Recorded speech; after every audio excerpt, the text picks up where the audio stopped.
Bonjour, mesdames et messieurs. Bienvenue dans ces 5 minutes d'information. Le vice-président de la République est depuis hier après-midi à N'Djamena, au Tchad. Daniel Kablan-Duncan y représente le président Alassane Ouattara ce samedi au sommet extraordinaire de la CENSAD, la communauté des États sahélo-sahariens. Cette rencontre de haut niveau vise à redynamiser l'organisation sous-régionale. Quels sont les enjeux de ce sommet? Élément de réponse à 13 h avec Mahama Traoré, notre envoyé spécial dans la capitale tchadienne.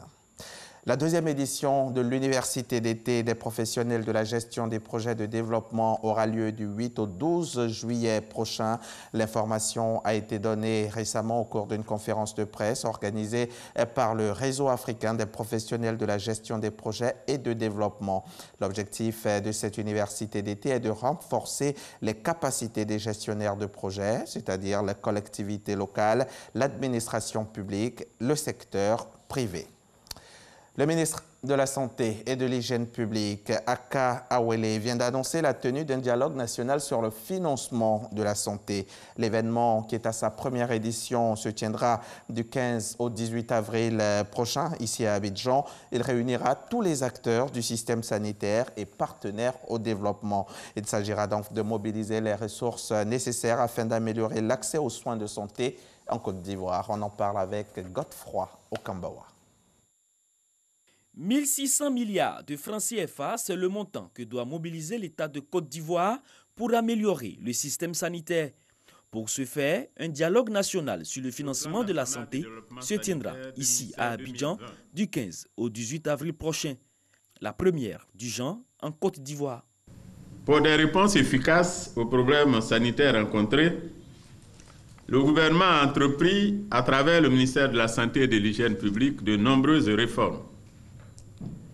La couverture maladie universelle, la réforme du secteur pharmaceutique, la réforme hospitalière en sont quelques exemples. Mais une des problématiques importantes pour le ministère de la Santé et de l'Hygiène publique est le financement du secteur de la santé. Devant cette situation, le ministère de la Santé et de l'Hygiène publique et ses différents partenaires du système de santé ont décidé d'organiser ce dialogue national sur le financement de la santé. Au cours de ce dialogue, il s'agira pour le gouvernement et ses partenaires au développement de réfléchir sur le mécanisme de mobilisation de ce fonds. Le dialogue national sur le financement de la santé va donc permettre de faire un plaidoyer auprès de toutes les parties prenantes du secteur de la santé en vue de mobiliser des ressources, notamment domestiques, pour un financement accru et pérenne de la santé, afin de tendre vers la couverture sanitaire universelle en Côte d'Ivoire et de contribuer à l'atteinte des objectifs pour le développement durable.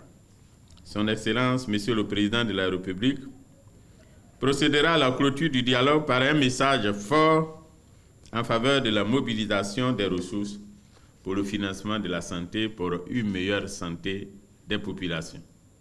Selon le ministre de la Santé et de l'Hygiène publique, cette rencontre de haut niveau sur le financement de la santé réaffirme encore une fois la volonté du gouvernement à améliorer le système sanitaire ivoirien.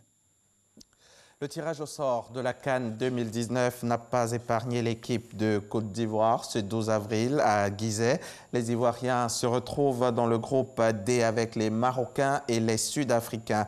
Dans cette toute première Coupe d'Afrique des Nations à 24 équipes, les 2 premiers de chaque poule ainsi que les 4 meilleurs troisièmes disputeront le 3e tour de la compétition. La CAN 2019 a lieu cette année au Caire, en Égypte. Moins de 24 heures après sa nomination à la tête du Conseil militaire de transition au Soudan, le général Ibn Aouf a démissionné à la surprise générale vendredi soir.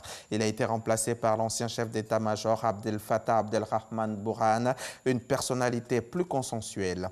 Abdel Fattah Abdelrahman n'est pas connu du grand public. On entend seulement parler de lui en février dernier quand Omar El-Béchir le nomme inspecteur général, c'est-à-dire numéro 3 de l'armée. On ne lui connaît aucune appartenance politique. Il n'est pas issu du parti au pouvoir. L'opposition juge qu'Abdel Fattah Abdelrahman est un homme de dialogue capable de changement. Et puis nous allons terminer ce flash. Ce samedi 13 avril, pour leur acte 12, les Gilets jaunes vont tenter acte 22. Les Gilets jaunes vont tenter de se rassembler largement à Toulouse, capitale proclamée de cette mobilisation inédite en France de par sa durée, la première tombant sous le coup d'une loi anti-casseurs critiquée par les manifestants. Il y a 7 jours, l'acte 21 avait rassemblé 22 300 personnes dans les rues, selon le ministère de l'Intérieur, soit le plus faible des comptes officiels depuis novembre. Les Gilets jaunes revendiquaient, eux, bien plus du triple. Fin de ce flash, on se retrouve tout à l'heure à 13 h pour le point complet de l'actualité.